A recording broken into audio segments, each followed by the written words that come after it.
नमस्कार दोस्तों, VK knowledge electrical में आप सभी का स्वागत है। दोस्तों, डीसी मोटर के रिवीजन वाला टॉपिक हम पढ़ रहे थे और आज बात करेंगे टेस्टिंग ऑफ डीसी मशीन।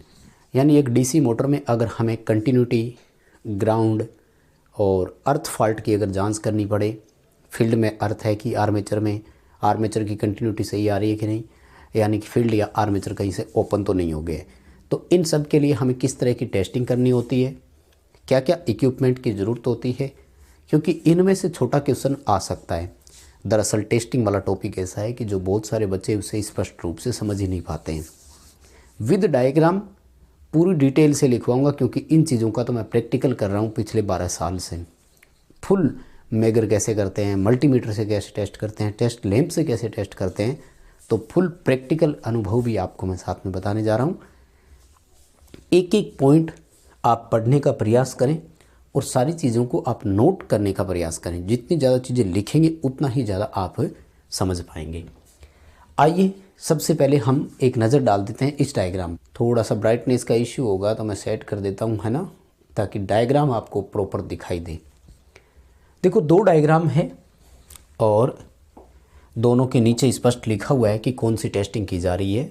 दरअसल ये हमारे पास दो विधियाँ हैं, आप यूँ समझ सकते हैं। तो मैं चाहूँगा कि पहले मैं आपको एक एक करके दोनों दिखा दूँ। थोड़ा सा जूम कर देता हूँ ताकि हम इसे बेहतर तरीके से समझ सकें, फिर इसके बारे में मैं आपको लिखवा दूँगा। ठीक है, बस इसे साइड में कर देता हूँ। ये लो, दिखाई दे रहा है ना सभी को? आ जाओ फिर शुरू करते हैं। कहाँ गया ये? देखो, सबसे पहले तो यहाँ टाइटल लिखा हुआ है, tasting a DC compound motor for grounding. मेरे दोस्त, एक बार सेम क्वेश्चन एग्जाम में आ चुका है। डायग्राम दिया हुआ था और पूछा कि किस प्रकार की जांच की जा रही है। फर्स्ट ऑफ ऑल पहचान करनी है कि मोटर कौन सी है। यहाँ सीरीज, शंट और कंपाउंड का पता करने के लिए देखो, हमें ये टीबी दिखाया गया है। टीबी को हम टर्मिनल बॉक्स बोलते हैं, शॉर्ट नाम होता है टीबी। टर्मिनल बॉक्स पर देखो 6 सिरे दिखा रखे हैं। कौन कौन से? A1 A2 D1 D2 E1 E2। ये आर्मेचर के होते हैं, D1 D2 सीरीज फील्ड के हैं और E1 E2 शंट फील्ड के। इसका मतलब दोनों फील्ड और एक आर्मेचर है, तो मोटर कौन सी हो गई? Compound motor. अब गुरुजी, इसमें कौन सी टेस्टिंग की जा रही है, इसका अगर हम अंदाज़ा लगाएं तो मैं आपको तरीका बताता हूँ, सुनिएगा ध्यान से। चाहे तो टेस्ट लैंप हो, जैसा कि आप यहाँ पर देख रहे हैं टेस्ट लैंप है, और इस टेस्ट लैंप की जगह मेगर भी हो सकता था। मैं आपको मेगर का भी डायग्राम बनाकर दिखाऊंगा अगर इसमें नहीं है तो।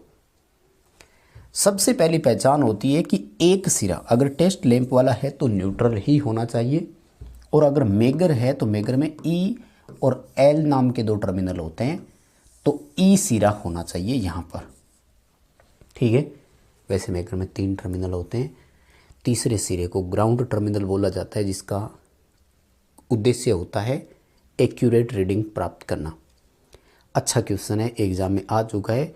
मेगर में तीसरे टर्मिनल का उद्देश्य क्या है, तो आपको याद रखना पड़ेगा। ठीक है, देखो इसमें लिखने वाली चीज़ें कम है, समझने वाली चीज़ें ज़्यादा है। अगर आप समझेंगे तो फिर वहाँ आंसर भी कर पाएंगे, नो डाउट। तो अगर मेगर होता तो अर्थ वाला टर्मिनल वो मोटर के फ्रेम पर लगाया हुआ दिखा सकता है, बॉडी पर कहीं भी लगाया हुआ दिखा दे, शाफ्ट पर कहीं भी लगाया हुआ दिखा दे, होना चाहिए। अगर यहाँ इनमें से कहीं पर भी लगा दिया ना, तो ये देखो इसने नाम भी लिख दिया अर्थ टर्मिनल। तो सिंपल सी बात है, हम ग्राउंडिंग जांच कर रहे हैं, हम अर्थ फॉल्ट की जांच कर रहे हैं, हम लीकेज की जांच कर रहे हैं।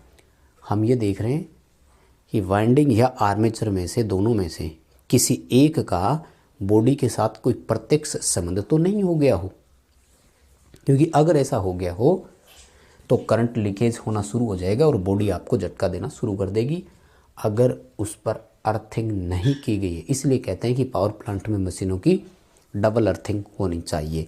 तो यहाँ पर देखो, कंपाउंड मोटर है, नंबर 1 पहचान, और उसकी ग्राउंड की जांच की जा रही है, नंबर 2 पहचान। बात समझ में आ गई होगी। अब आते हैं कि गुरुजी टेस्ट करते कैसे हैं। ये विधि आप देख रहे हैं, इसे लैंप टेस्ट विधि बोला जाता है। और इसमें क्या करते हैं कि एक सिंगल फेज एसी सप्लाई में ज़रूरत पड़ती है, जहाँ से न्यूट्रल सीधा सीधा ग्राउंड के साथ यानी अर्थ टर्मिनल के साथ जोड़ दिया जाता है। बहुत इंपॉर्टेंट मेथड है ये, हम प्रैक्टिकल करते हैं ना, इसलिए मैं आपको पूरे विस्तार से बता रहा हूँ। जो दूसरा टर्मिनल होता है फेज से निकल कर आता है, घर में कैसे करते हैं इसका मैंने प्रैक्टिकल कई बार आपको बताया हुआ है। एक छोटा सा लैंप ले लो, 2 एक्स्ट्रा तारें ले लो और काम हो जाता है। फेज वाली साइड पर फ्यूज लगा हुआ होना ज़रूरी है। फ्यूज के बाद में ये आपका टेस्ट लैंप है। लैंप 200 वाट रेटिंग का होना चाहिए ताकि अच्छी रीडिंग मिल सके। एक नया टेक्नीशियन या नया इलेक्ट्रिशियन भी बहुत स्पष्ट तरीके से बता पाएगा। अगर तो 200 वाट का लैंप है, छोटा लैंप है तो आपको ये शॉर्ट सर्किट के टाइम पता नहीं लग पाएगा कि लैंप फुल जल रहा है कि डिम जल रहा है। बड़ा लैंप होगा ना तो पता लग जाएगा कि डिम जल रहा है, स्पष्ट पता लग जाएगा, ठीक है। क्योंकि छोटे लैंप का रेजिस्टेंस क्या ज़्यादा होता है, 60 वाट वाले का प्रतिरोध अधिक होता है, तो वो खुद वोल्टेज ड्रॉप ज़्यादा करवाता है, इसलिए वो ज़्यादा ही चमकेगा। तो 200 वाट वाला क्या कंपेरेटिवली पता लग जाता। 200 वाट का लैंप लिया, लैंप के इस टर्मिनल को बारी बारी से आपको 6 के 6 टर्मिनल पर लगाना है। हमें तो यहाँ पर 3 ही टर्मिनल पर लगाया हुआ दिखा रहा है। एक बार यहाँ इसने परमानेंट कर दिया, बाकी सब पर देखो डॉटेड करके दिखा रखा है, ये देखो। मतलब यहाँ से हटाकर यहाँ लगाएंगे, फिर यहाँ से हटाकर यहाँ लगाएंगे, फिर यहाँ से हटाकर यहाँ लगाएंगे। इस दौरान साथ में हमें कंटिन्यूटी का भी पता लग जाता है, इसलिए ये प्रैक्टिकल करवाया गया। समझ गए क्या किया? दोबारा सुनो। टेस्ट लैंप का एक सिरा मोटर की बॉडी पर या शाफ्ट पर लगाएंगे और लैंप का दूसरा सिरा बारी बारी से तीनों वाइंडिंग के सभी टर्मिनल्स पर लगाया जाता है। इस दौरान, अब ध्यान से सुनना, टेस्टिंग की बात बता रहा हूँ। इस दौरान हमारा लैंप कहीं पर भी प्रकाशित नहीं होना चाहिए। यदि लैंप प्रकाशित नहीं होता है तो वाइंडिंग बिल्कुल ओके है। क्यों ओके है? क्योंकि ये सर्किट यहीं बन रहा है, बॉडी के साथ उसका कोई कनेक्शन नहीं है। देखो, हमारा लैंप तो तब चलना चाहिए ना जब इस लैंप को यहाँ से न्यूट्रल और यहाँ से फेज मिले। हमने न्यूट्रल तो बॉडी को दिया हुआ है। अगर बॉडी इस वाइंडिंग में यहाँ लीकेज हो रही है तो देखो लैंप का सर्किट बन गया और लैंप ऑन हो जाएगा। समझ रहे ना? बीच बीच में कुछ एक ऐसे पॉइंट्स है तो उनको मैं चाहूँगा कि हटा देता हूँ ताकि हम इसे और अच्छे से समझ सकें। क्या होता है टेस्टिंग में, ध्यान से सुनिएगा। जब एक सिरा बॉडी पर और दूसरा सिरा वाइंडिंग के बारी बारी प्रत्येक टर्मिनल्स पर लगाया जाता है, इस दौरान यदि लैंप प्रकाशित नहीं होता है तो हमारी वाइंडिंग ग्राउंड नहीं है, वाइंडिंग ओके है। और यदि किसी एक वाइंडिंग के साथ लगाने पर लैंप ऑन हो जाता है तो वो पर्टिकुलर वाइंडिंग ग्राउंड है। मान लीजिए आपने E2 टर्मिनल पर लगाते ही लैंप प्रकाशित हो बैठ गया। सिंपल फंडा है, शंट फील्ड वाइंडिंग ग्राउंड हो गई। शंट फील्ड वाइंडिंग को चेक कीजिए। या फिर आपने E2 पर लगाया तब तो लैंप नहीं जला, लेकिन D2 सिरे पर लगाते ही लैंप प्रकाशित हो गया, इसका मतलब सीरीज फील्ड वाइंडिंग में ग्राउंड है। और यदि आर्मेचर वाली टर्मिनल पर लगाने से होता है तो फिर आर्मेचर में ग्राउंडिंग है। बताओ बात समझ में आई क्या? ये विधि थी आपकी टेस्ट लैंप विधि से। अब मैं चाहूँगा कि मैं आपको मेगर विधि और बता दूं। है क्या इसमें मेगर? नहीं, ये इंडिविजुअल जांच करवा रहा है, ठीक है ना। कंपाउंड मोटर में वो कह रहा है कि अगर अलग अलग आपको वाइंडिंग दिखाई देती तो क्या होता। तो अब मैं आपको मेगर वाला बता रहा हूँ, ध्यान से सुनना, ठीक है। अगर हम मेगर का एग्जाम्पल ले लें गुरुजी तो कैसे करेंगे, सुनो। ये डायग्राम तो आपको ज़रूरत पड़े तभी बना लेना, कोई दिक्कत नहीं है। मेगर के मामले में यूँ होगा कि यहाँ समझ लीजिए हमारी मोटर है, ऐसे ये शाफ्ट दिखाई दे रही है, डी साइड है, ये मान लो मोटर की एन डी ई साइड है, नॉन ड्राइविंग एंड है, और ये मोटर के फाउंडेशन है ना। यहीं तो बोल्ट कसे जाते हैं। 6 टर्मिनल दिखाई दे रहे हैं, E1 और E2, D1 और D2, A1 और A2, मैंने जगह थोड़ी सी छोटी ले ली, लेकिन हाँ सॉरी समझ आ रहा है। तो अब क्या करेंगे, अब हमें एक मेगर का यूज करना है। कैसे यूज करना है, देखो मेगर हैंडल वाला होता है, ये ध्यान रखना, ठीक है। मैं थोड़ा बड़ा ही बना रहा हूँ, समझ लेना आप बस मेगर को। मेगर का कार्य प्रणाली मैंने वैसे बताया हुआ है, हैंडल वाला मेगर होना चाहिए, ये ध्यान रखना। वैसे तो आजकल देखो ट्रांजिस्टर टाइप मेगर आने लग गए, जिनमें पेंसिल टाइप सेल लगते हैं, जो अपने घरों में दीवार घड़ी में लगाते हैं वो वाले 6 सेल लगाते हैं, 9 वोल्ट की वो सप्लाई देता है। तो ट्रांजिस्टर आगे उसको हाई वोल्टेज करके दे देता है और वो जनरेटर को रोटेट करवाने का अंदर ही काम कर लेता है। इसका फ़ायदा ये होता है कि एक ही आदमी मेगर कर सकता है। इसके लिए आपको कम से कम 2 आदमी चाहिए, एक तो हैंडल को रोटेट करवाने वाला और दूसरा मेगर की दोनों लीड से टेस्टिंग करने वाला। यहाँ पर मेगर का पैमाना होता है, यानी पॉइंटर या स्केल होता है, और मेगर का पैमाना अनंत के आसपास होता है, जब यूज नहीं किया जाए तब ध्यान रखना। और अनंत के पास यहाँ पर मेगर का पैमाना जो है वो थोड़ा सा सघन होता है, फिर धीरे धीरे कम होता है। मेगा ओम में रीडिंग देता है, 2 टर्मिनल दिखाई देंगे आपको E और L नाम के, ठीक है। तो मैं E और L थोड़ा अलग लिखता हूँ ताकि ग्राउंडिंग के लिए सही संकेत, ये L मान लेते हैं, ये E मान लेते हैं। तो अब क्या होगा कि अर्थ वाले टर्मिनल को तो यहाँ पर बॉडी पर लगा हुआ दिखा दे, यहाँ दिखा दे, या शाफ्ट पर दिखा दे, कहीं भी दिखा दो कोई फ़र्क नहीं पड़ेगा। शाफ्ट, बॉडी या फ्रेम के किसी भी हिस्से पर दिखा दो। और ये जो दूसरा टर्मिनल है, इसे हम क्या करेंगे, बारी बारी से प्रत्येक के साथ टच करवाएंगे। समझ गए ना। अब इस दौरान हमें रीडिंग देखनी है मेगर की।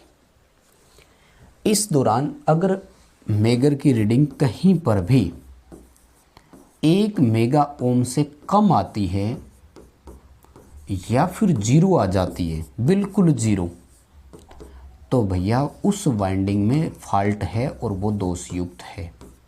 बताओ 0 क्यों गुरुजी? भाई मेगर तो एक तरह से रेजिस्टेंस नाप रहा है, कंटिन्यूटी नाप रहा है ना। शंट फील्ड वाइंडिंग का बॉडी के साथ तो कोई कंटिन्यूटी है ही नहीं, क्यों आ रही है कंटिन्यूटी? समझ गए। यानी अगर इस दौरान मेगर कहीं पर भी 0 रीडिंग दर्शाता है तो वाइंडिंग में फॉल्ट है, वाइंडिंग दोषयुक्त है। और यदि मान 1 मेगा ओम से अधिक आता है तो फिर वाइंडिंग ओके है, कोई प्रॉब्लम नहीं है। 1 मेगा ओम का मतलब हो गया 10 लाख ओम से भी ऊपर, फुल इंसुलेशन है, दोनों के बीच में कोई कनेक्टिविटी की संभावना नहीं है। बताओ बात समझ में आई क्या? ये था मेगर से ग्राउंड टेस्ट। ध्यान से सुनना, मेगर से कंटिन्यूटी टेस्ट करने का एक अलग तरीका होता है। हालांकि डीसी मशीनों में मेगर से कंटिन्यूटी टेस्ट करने के लिए अवॉइड करना चाहिए, क्योंकि आर्मेचर है। बताओ मेगर 500 वोल्ट डीसी देता है, आपने A1 A2 पर लगाया तो एक तरह से आर्मेचर को तो 500 वोल्ट सप्लाई मिल गई ना, वो तो जल जाएगा तुरंत ही, 250 वोल्ट सहन कर सकता था वो। इसलिए कंटिन्यूटी टेस्टिंग के लिए मेगर को अवॉइड किया जाता है। खैर वो बात अलग है, समझ में आई। यहाँ पर कंटिन्यूटी जब टेस्ट करते हैं ना, तो मेगर के या टेस्ट लैंप के या ओम मीटर के या मल्टीमीटर के दोनों सिरे पर्टिकुलर वाइंडिंग पर ही लगाते हैं, जैसे E1 E2 पर लगाएंगे। अब अगर वाइंडिंग ओके है तो मेगर 0 रीडिंग देगा। अब यहाँ कंफ्यूज मत हो जाना, कंटिन्यूटी टेस्टिंग के दौरान 2 एक समान टर्मिनलों के बीच मेगर 0 रीडिंग देता है तो वाइंडिंग ओके है, क्योंकि अंदर से तो जुड़ी हुई है ना वो। और मेगर 0 इसलिए दे रहा है कि मेगर 10 लाख ओम में माप रहा है, और 10 लाख ओम डीसी में तो किसी का होता ही नहीं है।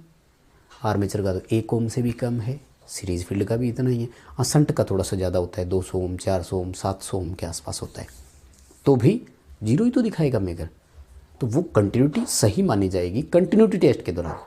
यहाँ हम ग्राउंड टेस्ट कर रहे हैं, और दोनों का अंतर कैसे पता लगेगा? यहाँ देखो, ये जो अर्थ वाला टर्मिनल है ना, ये यहाँ लगा। अगर यही E1 पर लगा होता ना, देन कंटिन्यूटी टेस्ट होती। इतना सा डिफरेंस है बस, और कुछ नहीं।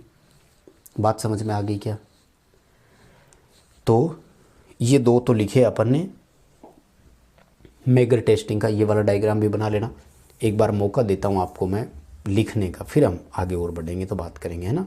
ये देखो, सबसे पहले आप इसको लिख लो। क्या चीज़ है गुरुजी?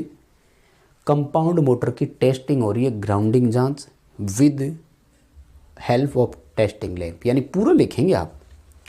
टेस्ट लैंप की सहायता से कंपाउंड मोटर की ग्राउंड जांच करना। बात समझ में आ गई?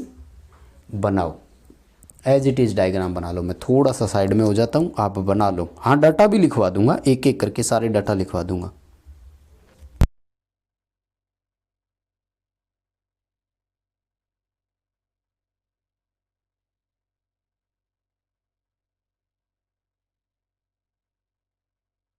थ्योरी लिखवा देता हूँ, ठीक है? यहाँ से तो आप लिख ही लेंगे, सारा डायग्राम बना लेंगे ना। देखो, अब दूसरा डायग्राम ये बना लो और क्या लिखेंगे? कंपाउंड मोटर की ग्राउंड जांच की जा रही है मेगर के द्वारा। बात समझ में आ गई सबको? एक जो तीसरा डायग्राम और अपन देख रहे थे ना, यहाँ ये रहा। ये तीसरा डायग्राम इसलिए था कि इसमें बस वो इंडिविजुअल वाइंडिंग्स को क्या खोल करके दिखा रखा है अपन ने, ठीक है? तो इसमें और उसमें कोई फ़र्क नहीं है। टेस्ट लैंप ये देखो, ये रहा। न्यूट्रल वाला जो पार्ट है वो अर्थ के साथ जुड़ा हुआ है और बाकी ये 6 टर्मिनल आपको अलग दिखाई दे रहे हैं। तो बारी बारी से आपको दूसरे वाले सिरे को 6 टर्मिनल्स पर लगाना है पर्टिकुलर। अब मैं आपको इसकी कुछ कंसेप्ट लिखवा देता हूँ थ्योरी के रूप में, है ना? इनको क्या ऊपर नीचे करना है आप समझ गए होंगे, ठीक है? मैं नया पेज ऐड कर लेता हूँ और यहाँ आपको लिखवा देता हूँ, देखो, ठीक है? क्या क्या लिखेंगे पॉइंट? सबसे पहले टेस्ट लैंप विधि लिखवा रहा हूँ, है ना? पहले तो आपने डायग्राम बनाया था, अब लिख रहे हैं हम। और गुरुजी टेस्ट लैंप विधि में क्या क्या होता है, तो सिंपल बातें लिखवा रहा हूँ, बेसिक, है ना? टेस्ट लैंप का एक सिरा, इंग्लिश में बोलते हैं टर्मिनल, ग्राउंड पर यानी शाफ्ट पर या बॉडी पर, कहीं पर भी, है ना? तथा दूसरा सिरा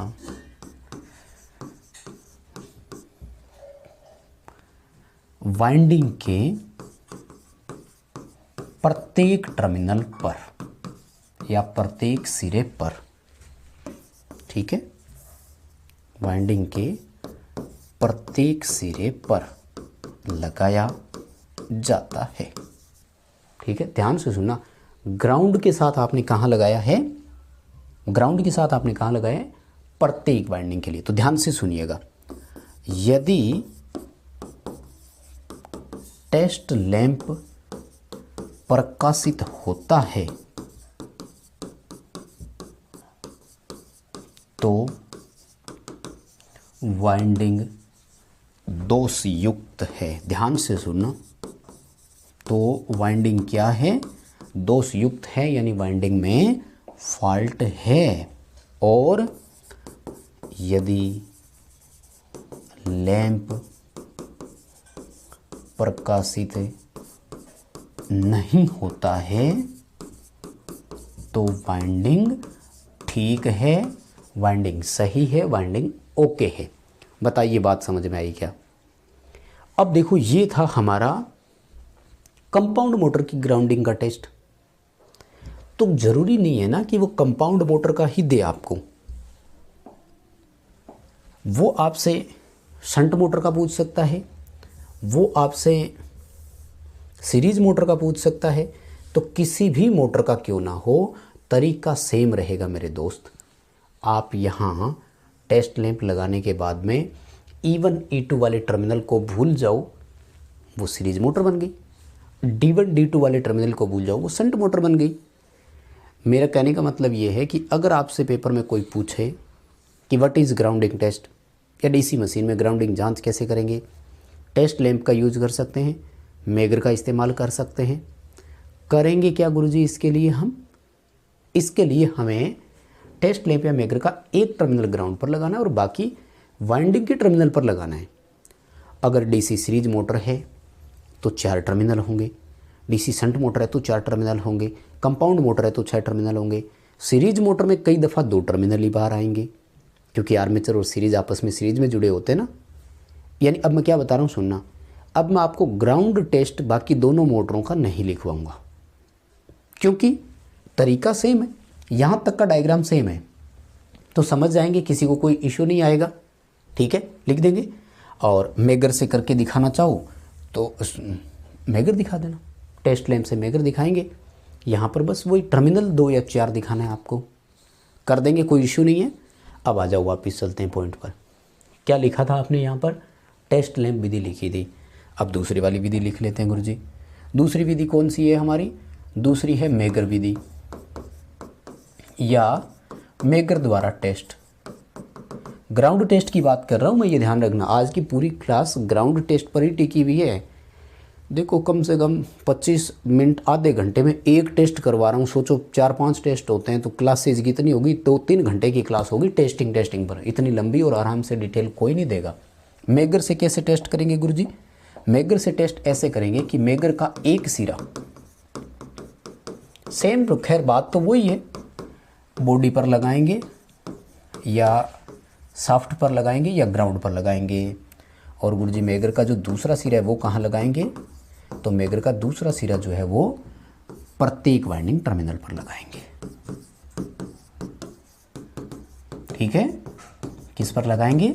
प्रत्येक वाइंडिंग सिरे पर लगाएंगे। गुरुजी रिजल्ट क्या मिलना चाहिए? रिजल्ट देखो, यदि मेगर 0 रीडिंग दे, 0 पाठ्यांक दे तो वाइंडिंग दोष युक्त है, वाइंडिंग में फॉल्ट है, यानी वाइंडिंग ग्राउंडेड है। कहीं ना कहीं बॉडी के साथ टच हो रहा है, उसका कोई टर्मिनल चेक कीजिए। अगर सप्लाई ऑन करोगे ब्लास्ट हो जाएगा, यानी वाइंडिंग तुरंत नष्ट हो जाएगी या जल जाएगी। और यदि मेगर 1 मेगा ओम से अधिक रीडिंग दे तो वाइंडिंग ओके है। बताओ बात समझ में आई क्या? दोस्तों ये था हमारा डीसी मशीनों का ग्राउंड टेस्टिंग का। वीडियो रोक लीजिए और इस पॉइंट को लिख लीजिए। ठीक है, वीडियो रोक करके, ओह सॉरी,